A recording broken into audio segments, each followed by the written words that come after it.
Hi, welcome to the Get Ready with God podcast. My name is Julie Taylor, and I am your host, and I am not God. Obviously, I'm not an expert. I'm not even a scriptorian. I'm literally just a girl sitting in front of a microphone, hoping God is real. The Get Ready with God podcast is the daily devotional podcast to help you see divinity in every day. We really breezed through that intro today. For anyone that may see a video of this, which I don't know how you would because I'm behind on getting things on YouTube and we don't pull social clips anymore, but I just need you to know that I'm wearing a trucker hat and I'm trying to engage in this new trend, and I really do like this trucker hat. I got to make it at an event and it was very fun and I really like it. It says do good recklessly. I really, really like it, but it makes me feel like I look like I'm on Wayne's World with my bleached hair coming out the bottom, and you know what? Pulling it off is a state of mind, and I'm choosing to embrace that. Wayne's World is good energy. I've actually never seen Wayne's World, so I don't really know, but this is the energy I feel like it gives, and I look like that, and we're going to own that energy, whatever that is, for this episode. I look like Garth on Wayne's World. So picture that in your head while I'm talking to you today. Okay. A few weeks ago on Instagram, my friend Brooke Romney, who is a gift to us all, frankly, she articulated something that I have thought about a lot, but she gave language to it, and I was so grateful to her for giving it language and speaking on it. And she used this phrase, idolizes ease. And that so clearly articulated this thing that has been rolling around in my head as I've started to witness this problem in myself. And I think culturally, life is getting harder and harder. The world is getting crazier and crazier. You know that I believe that with any increase of darkness, there's also an increase of light. So I don't like to paint our world picture as doom and gloom and despair, because I think there is a lot of light to be found and to be created and to be amplified. But things are hard, right? At the same time, things are also, they've never been easier. Like we've never had more privilege and technology and assistance and ease than before. And maybe that's contributing to why life is also getting harder. I think so. Let's just break it down this way. So I have a dishwasher, and I actually didn't get a dishwasher until we moved to Ohio. And so that was the first time I'd had a dishwasher.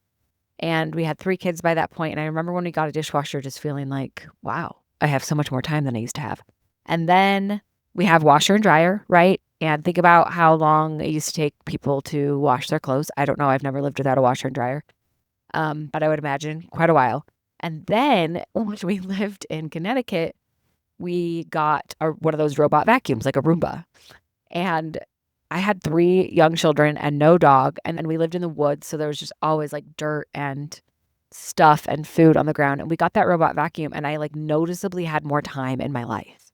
Like I had more time on my hands because I wasn't constantly cleaning the floor. We've had these technology bumps. Now maybe you're using AI at work. We have more smartphones. Like we have all this stuff that helps us live our life faster and easier than we used to. And so with that, what are we going to do with that extra time and capacity? We need to use it for good. So for one, I think that's something that we need to be mindful of.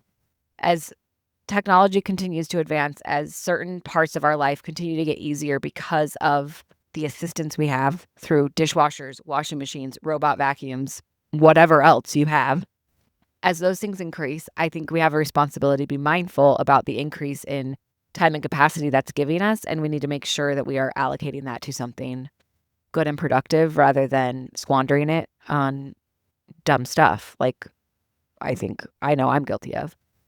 But that is actually not the tangent that I meant to go on, but I do think it's important.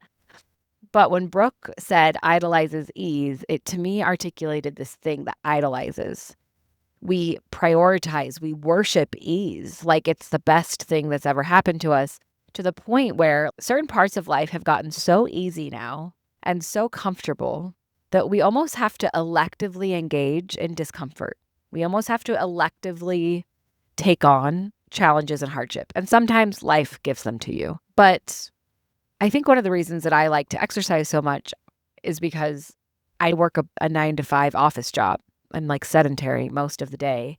And so I'm not out like working on a farm. I don't have like physical demands on my job where I'm like out there working hard and getting that experience. And so I'm not ever getting the natural experience in my life. I'm not just not building muscle and strengthening my body, but I'm also not getting that experience of mastery, of feeling like I'm doing something hard with my body and overcoming it. I think that used to be built in, that it still is built into some people's jobs.